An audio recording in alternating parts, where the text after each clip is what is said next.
Hello and welcome back to the show. After yesterday's explosion, we realized here that maybe it wasn't quite clear as to why Leatherbringer was so pissed off about what happened. But we also realized that some of you have very sensitive ears. So we decided to up his calm me downers and decided to let him speak now that he is perfectly calm and rational. Leatherbringer. Hi, everyone. There's a reason why I find the whole entire thing stupid.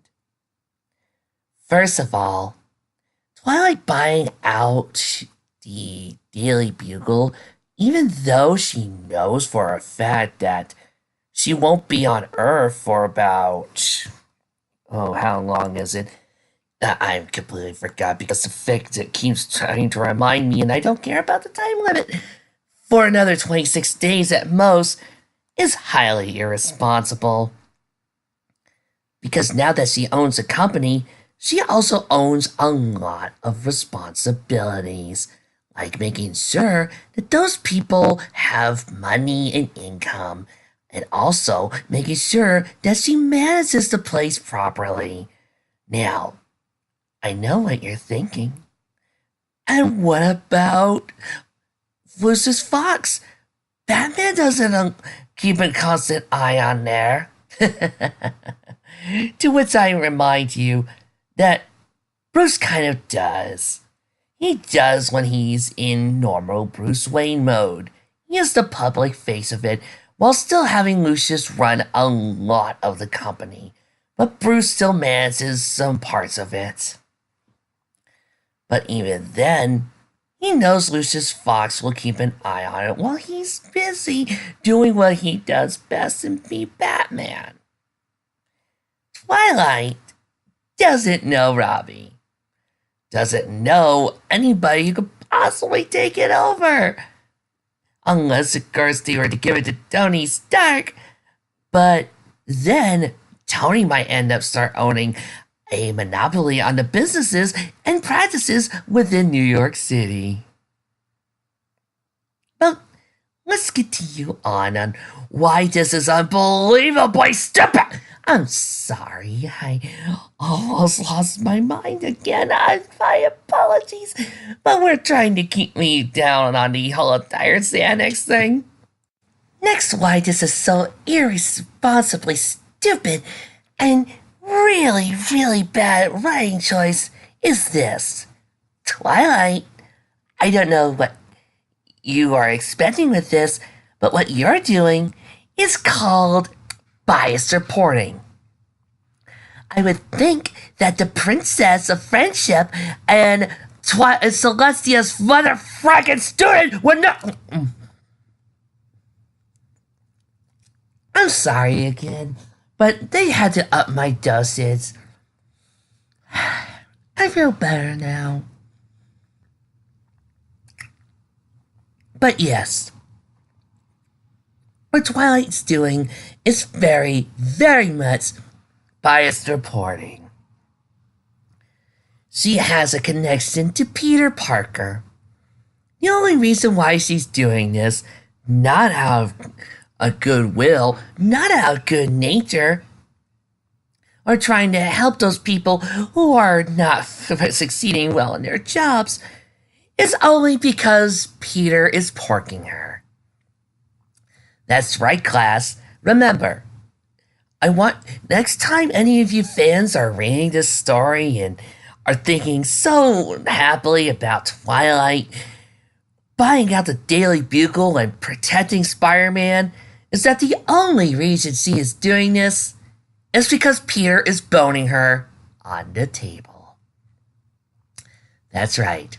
She's gargling the chowder, and she likes it.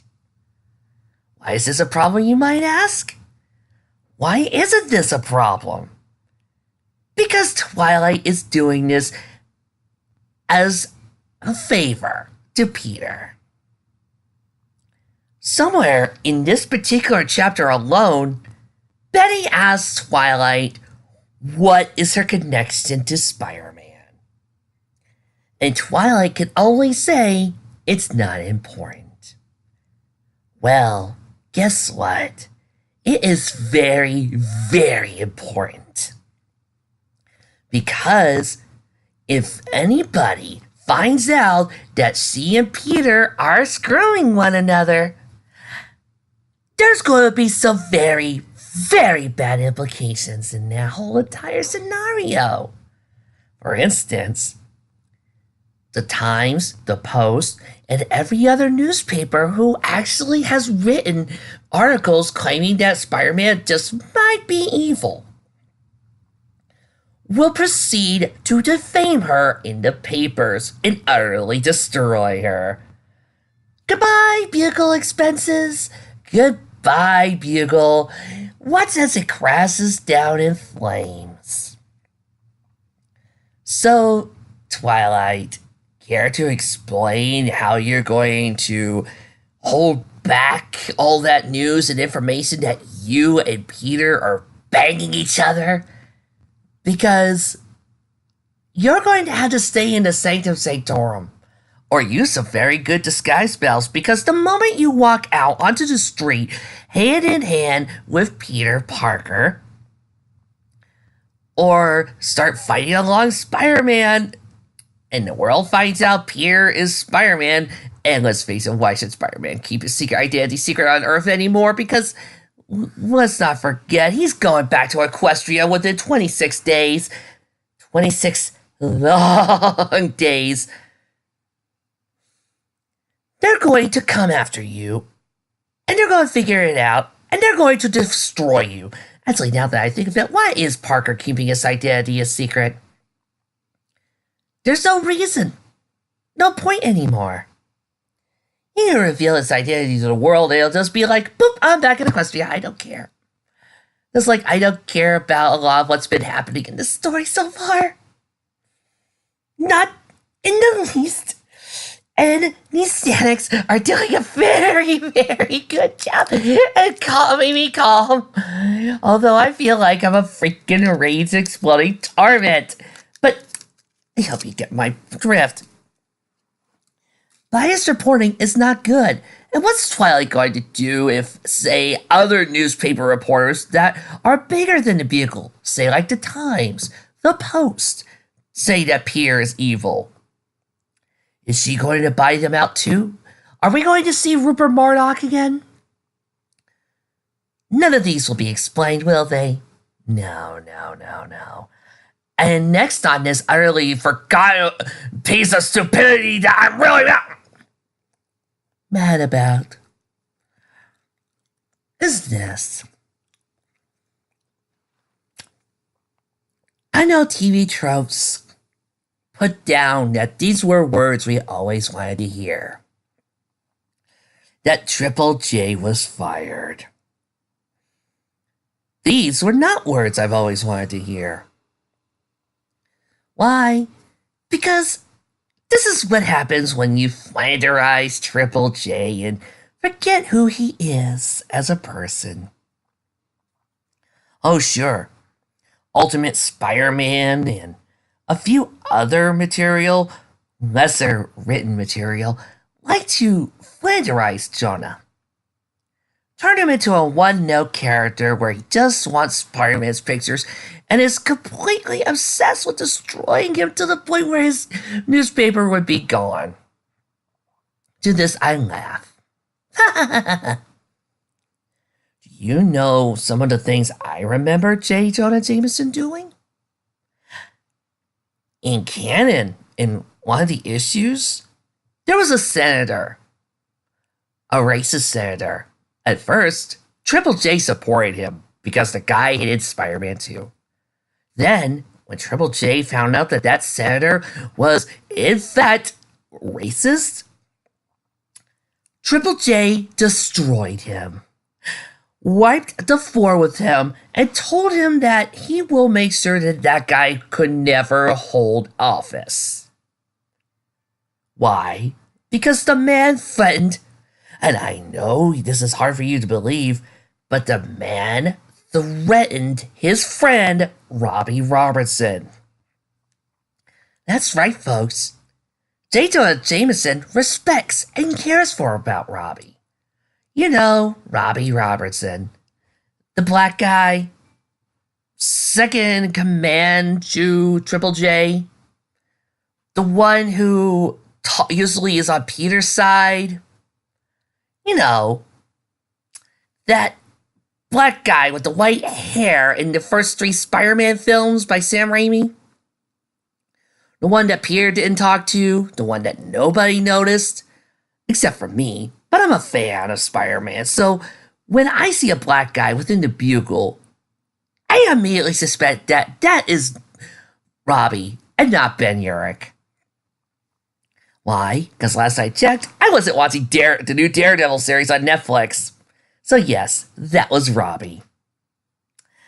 Triple J also has had a pretty good moments within the awesome 90s series. Yes, I think the 90s Spider-Man series is awesome. I do not care about how the computer effects haven't exactly gone uphill in a while. I do not care about that. What I care about is how good the writing was and how excellent the storytelling was. And, oh look, I only have 1 Xanax pill left. And how great Christopher Daniel Barnes was as my 3rd favorite superhero of all time. In there, Jonah gave a really good reason as to why he doesn't trust Spider-Man. You see, Triple J, at one point, was his usual hard-hitting, I'm going to investigate the hell out of this criminal self. But do you know what happened? The criminal sent a few thugs after his wife. Bang! Bye-bye, Mrs. Jameson. Poor John, now left without a mother. I still get chills when I hear Asner's line of, "By another guy with a mask." That was a really well-written line. So you see, Triple J, when written well, has more to his character and more to his personality than does I Want Photos of Spider-Man. By firing Jonah, you are essentially painting him as just this one-note character that we don't care about. When, in fact, this is a character who's had decades of approval, has had millennia, has had many, many stories where he's popped up and has been more than just a good guy. He has been a pretty nice person. Furthermore, since Jonah was a newspaper reporter, I feel like this fic, in his attempt to flanderize Jonah as our guy there, he did not get to the point of being publisher at the Bugle, not because he got lucky, not because he got to where he was because he slept his way to the top. No. Unlike you, Twilight, who, let's face it, I did sleep it, but I think I'm going to add that as an extra. Triple J is, in fact, a very good reporter. For all Twilight did in knocking him down and firing him, was to stop Triple J from working his way back to the top at, say, the Post, the Times, or his own independent newspaper reporting service. Hell, was to stop him from running a blog or his own hit radio show. That's what he did in the video games. Oh, and the games also had another great part of Jonah. While I was swinging through the PS4 Spider-Man game, I had noticed that I kept hearing time and time again Jonah's voice, but there were some good parts I loved when I was swinging. It wasn't just the parts where that guy started insulting Spider-Man and the like. No. The excellent parts where Jonah started trying to support everybody, telling them to be strong and telling them to hold on tight. He was giving them hope. So what's to stop Jonah from working his way back to the top and buying the bugle away from you, Twilight, you little slut? Yeah, I'm going to call it as it is. Because you slipped your way to the top, Twilight. You did not earn this. The only reason why you had the money, only reason why you had the ability to do this was because you were sleeping with Peter and Peter had the money. And then you went over and proceeded to ask Peter for the money. So no, none of this was earned by you, Twilight. And I am frankly insulted, Vic. I am insulted what you did to her. Because you just basically said that Twilight was a money little lemon slut who decided to buy her company so that way she could say that Peter is a freaking godsend. She did nothing to earn that. If she was her own reporter and decided to do that on her own, fine, I would be glad for that. But no, you did not do that. That's not what you wrote down, story. You said you basically had her sleep with Peter, then realized Peter had the money, then to make sure that Peter looked good in the front of the eyes of the fucking public, you went in and then had her buy it. So yeah, because she was sleeping with Peter, she had the money. So congratulations, Vic! You just made Twilight, the main character of this whole entire thing, a money-grabbing slut! And guess what? My Xanax just ran out! And quite frankly, I previewed this little two-parter, and it's nothing more than just a giant fight with Sabra. So we're speed reading through this, because I have had enough of this stupidity! So everybody hangs around the office as they listen to J. Jonah Jameson getting berated by Twilight because, hey, apparently J. Jonah Jameson could only run the bugle if Spider-Man was around. And for a fact that wanted me to be against Jonah's side, I was with him when he told Twilight that she would be running the bugle down to the ground within 5 days. Because Twilight, really, what do you know about running a business? Why not put Rarity in charge? Oh wait, I forgot. You forgot Rarity exists. I'm sorry. Sorry. You are acting like most other bad fanfics do when they deal with Rarity. Treat her like she's a complete moron and a complete valley girl, and forgetting that the girl's smart enough to run her own business. 3 businesses. But, well, I know, it's not like you have to be smart to run a business successfully. I mean, it's not like other people who run companies badly fail, right? Oh, wait, did you? And then Twilight spends most of the entire fic just talking to a bunch of people who are going to do exactly what we have been doing for the past 50 chapters. Reminding me what a freaking godsend Spider-Man is.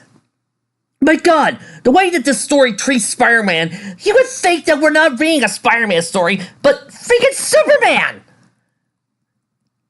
And it goes on like this for several pages worth of just, again, Twilight sitting by and listening to everybody talking about how great Peter is. And we move on. Later on in this scene, Summer calls Peter and even has Black Cat with him. And challenges him to a duel. Swords at dawn. Oh, and there's some Luna and Peter flirting. Because as we all know, Luna has this thing for Peter. Yep, another one. Just because Peter seems to be stronger than Luna. Do I even need to tell you how wrong that is? And how much of a badly written idea that is? Because I don't think I have to. Oh wait, I think you do know how much I hate that idea. Remember One Piece and how pissed off I was then? Well, here we are again, folks! It's Luna to the rescue! Luna, I'm going to spread my legs and bend over for the nearest crossover character, Luna! Because, gosh darn it, if the story doesn't want me to believe that they're going to bang Twilight, they're going to bang Luna. Which, again, is insulting to these strong female characters when you basically are saying that the moment that they have that they meet a character who has a freaking dick, that they're willing to bend over, spread the legs, and lift their tail. God. I think I'm starting to see why everybody was ticked off of Flash. And no, it's not the whole waifu thing. Because if they're anything like me, they were probably thinking that that was what they were going for with that. Even if it was just more like just a silly little heart crush thing that lasted for all 2 minutes. Meanwhile, back in Equestria, back with all the other girls, because Evans knows that they're not important. Celestia starts doing the exposition. Everybody! Exposition, get it out ASAP. And Celestia proceeds to tell them exactly what Sakura told them. That Spider-Man has become this web of life, this super special awesome character who links everybody to the center. And now that they're all connected to him, they all will feel his pain, his sorrows, his etc., etc. And when he as he gets closer to death, they also feel intense suffering. Well, Twilight is fused into that center too. And the stronger their bond and attachment to Peter, the stronger their feelings are. Which lightly translates into the more that they feel love for Peter, i.e. romantic love, the stronger it is. Which leads to probably one of the more insulting parts. Pinkie finds her own image in the web. And while everybody else's strands are closer to the center, her own was on the outer wall.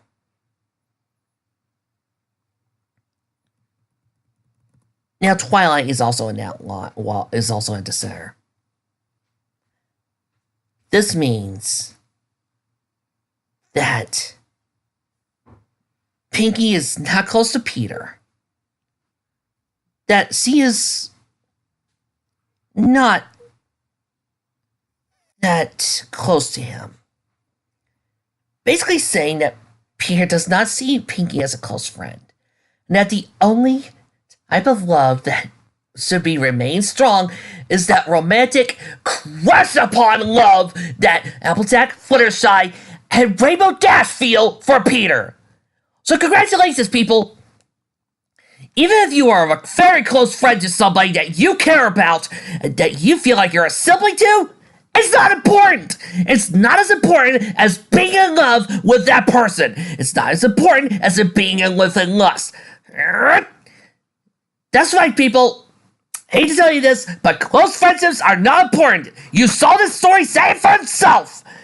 The Web of Life does not care if Pinkie is a close friend with Twilight. And that's so insulting to her as a character.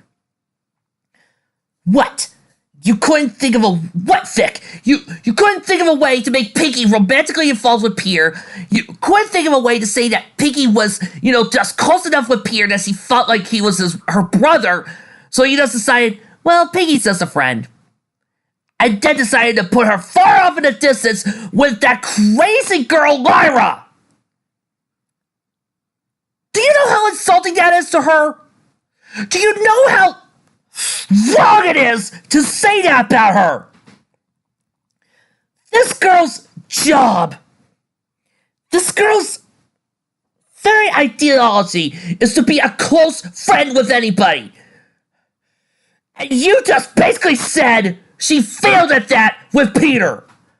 I have expected her to be broken by now because you said it. You basically just said that just because Pinkie is a close friend with Peter and Pinkie is a very close friend with Twilight, she's not important and her bond isn't that strong.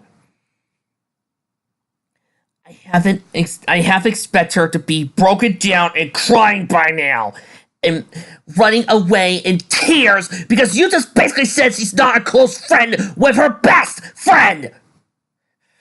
This mare tries her best every single day with one goal in mind: to make all of you happy, to support you, to lift you up when you are feeling down.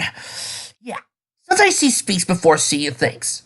Fine, she's human. We all do that. Everybody does that. And if you don't, congratulations, you're a liar. She tries to make it better. She tries to hold you up. And you put this image of her far away from her close friend? Fuck you! Fuck! Meanwhile, back with this Spider-Man fight that I don't think any of us really care about, where Spider-Man faces off against Sombra, and it's goody gun drops all the way. Peter has a rumble, blah. Moving on. Meanwhile, Twilight, the slut, feels like her bed is cold because Peter has not been in a while. That little side by, Twilight proceeds to start we start seeing that Peter starts suffering through imagery of flashbacks as Sombra proceeds to make Peter face off against his greatest fears, and of course Spider-Man breaks through them. It would be a cool moment if we did already see that practically nothing affects Peter. Nothing has really stood in his way. Oh sir, Peter's gotten hurt, Peter's gotten battle scarred, but nothing's really slowed him down, has it? Stop. He lost his powers. Nothing. He fights almost a god being. Nothing. He fights against Sunset. Nothing. I don't really feel any tension during these past few fights. So, if I don't feel any tension, I'm not really gonna care, because Gustard, Sombra has yet to be interesting in the story. Meanwhile, back at Camelot Castle, Luna tries to teleport in so she can have a discussion with Celestia before Sunset's trial. And of course, crazy girl Lyra shows up and starts saying that Luna is the key to everything. Of course he is, because why would I, who watched a show about 6 brave mares, each with their own individual personalities, would want to see a fic starring those same 6 brave mares, when obviously all I wanted to do was to sit back and watch a fic about Twilight Sparkle the Magnificent, her boy toy, boy toy's being too nice, her fuck buddy Peter Parker, and of course, Slut Luna. But no, Fic, you go on ahead. You tell me more about how gods are more important than us mortals, and we happy few mortals to just sit back and let the gods do everything for us. Which I find it kind of odd to say, because considering that there's no god, considering the fact that there should be no gods, no man, and only master, and no masters. Sombra begins telling Peter his sob story. And it's something about evil. He was a knight. He had a girl named Starlight. What? No. You leave me out of this. I'm sorry, Starlight, but we're dragging you into this, kicking and screaming. No, not my mare friend. No! Sorry, but we're dragging her down with me, because if I'm going down, everybody else in this whole entire freaking room is going down too! I'm burning this whole freaking place to the ground. So, it's the usual story. Knight loses girl, tries his best to fight, earn respect of his peers, fails. Soon starts becoming consumed with power, starts realizing that power is the best way, and gives up his responsibility, and soon is taken out by Celestia and Luna. Then he gets time to recuperate, comes back, loses again to Spider-Man, and now we're back here, and apparently Sombra has a few moments of clarity, and starts doing the usual spiel. Kill me, no. Please, no. Please, no. I'm going to die anyway. Well, okay. Oh, and kill Arsenal too. Why? He's beyond redemption. I don't know. Do it. Okay. And soon the two continue their fighting. Steel meets glass. They start rumbling. And Peter reminds us why he's awesome and why he's the hero and refuses to do what was necessary. Yada yada yada. Moving on from that, and through a long, complicated battle sequence, Sombra soon dies. Meanwhile, Shining Armor and Cadance proceed to have a think about Peter, and Shining Armor has another flashback where once again, Golly G. Willikers, Peter Parker is just so dang super special awesome.